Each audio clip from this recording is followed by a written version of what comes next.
প্রথম রমজানের ইফতারে আমি আমাদের দুজনের জন্য কি কি আয়োজন করেছিলাম সেটা নিয়ে আজকের ব্লগ এন্ড সবাইকে রমজানের অনেক অনেক শুভেচ্ছা।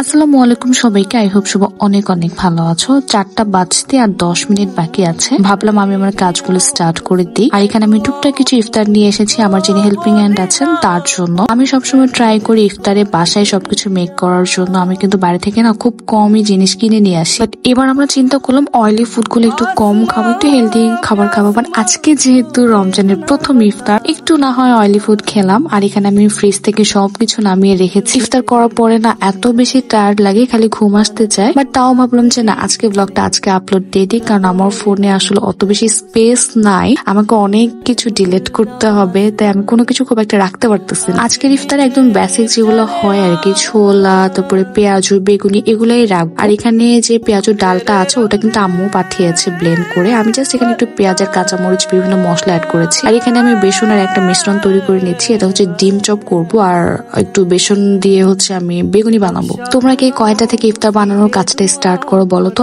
আমি কিন্তু বেশিরভাগ সময় 4:30 থেকে স্টার্ট করি, বাট আজকে একটু তাড়াতাড়ি স্টার্ট করছিলাম। ভাবলাম যে যেহেতু ভিডিও করবো, ভিডিও করতে গেলে তো এমনিতে অনেক কিছু লেট হয়ে যায়, ভাবলাম একটু তাড়াতাড়ি স্টার্ট করে দিই। এখানে আমি সবার আগে ছোলা ভেজে নিচ্ছি, কারণ ছোলাটা যেহেতু ক্রিস্পি থাকার কিছু নাই, ভাবলাম ছোলাটাই আগে করে ফেলি। এরপরে আমি হচ্ছে পেঁয়াজগুলো ভেজে নিচ্ছিলাম। আর আজকে না আমি চাচ্ছিলাম যে একটু অল্প অল্প তেলে পেঁয়াজগুলো ভেজে নিতে। আমার জামাই আমাকে কিছুক্ষণ পর এসে চেক করে যাচ্ছে আমি কি তেল বেশি দিচ্ছি নাকি। ও আমাকে বারবারই বলতেছিল আমি যাতে অল্প তেলে পেঁয়াজগুলো ভেজে নেই। আর অল্প তেলে পেঁয়াজ ভাজতে গিয়ে দেখলাম যে কোনোভাবে পেঁয়াজগুলো হচ্ছিল না, বারবার লেগে যাচ্ছে। দেন আমি আরেকটা প্যানে পেঁয়াজগুলোকে হচ্ছে মুভ করে ফেলি। এরপর আমি কিছু সাসলিকও ভেজে নিই। এগুলো আমার অনেক আগের সাসলিক, এগুলাকে ভাবলাম যে আজকে খেয়ে শেষ করতে হবে। 3টেই ছিল। আমার পেঁয়াজগুলো হয়ে গিয়েছে। আর এদিক দিয়ে হচ্ছে আমি এখন ডিম চপ করবো। আর ডিম চপ গুলোকে আমি একদম আলু চপে শেপ করে দিয়েছি, তোমরা অলরেডি আমার আগের ব্লগটাতে দেখে ফেলছো। বেগুনি ভাজার একদমই প্ল্যান ছিল না, বাট ডিম চপ গুলো ভাজার পরে দেখলাম যে বেসনের যে মিশ্রণটা ওটা একটু থেকে গেছে। ভাবলাম এই অল্প একটু দিয়ে আমি 4টার মতো বেগুনি ভেজে ফেলি। এদিক দিয়ে আমার আলু চপ গুলো হয়ে গিয়েছে। বেসন দিয়ে আলু চপ করলে আমার আলু চপটা অনেক সুন্দর ক্রিস্পি হয়। আমার বেগুনিটা খুব একটা ওরকম ভালো হয় না, খুব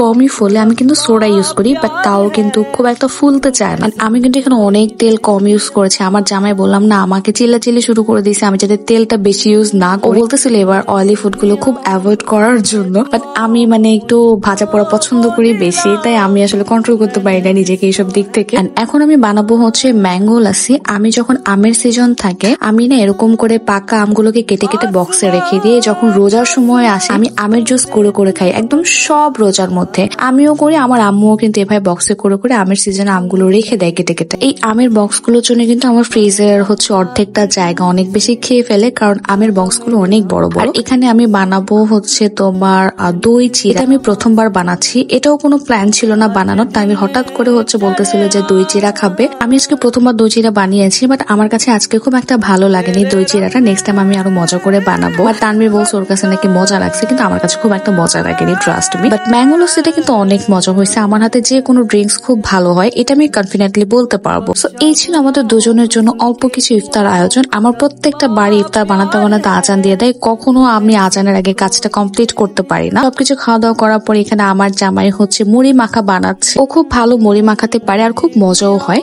আমরা কি করি, আজান দেওয়ার সাথে সাথে হচ্ছে খেজুর খেয়ে ফেলি, দেন একটু পানি খেয়ে নামাজ পড়ে দেন বাকি ইফতারটা হচ্ছে রিল্যাক্সে করি। আর ইফতারের পর একটু চা না খেলে মাথাটা না কেমন জানি একটা ভার ভার হয়ে থাকে। So yeah, that's for today's blog. Take care, bye by.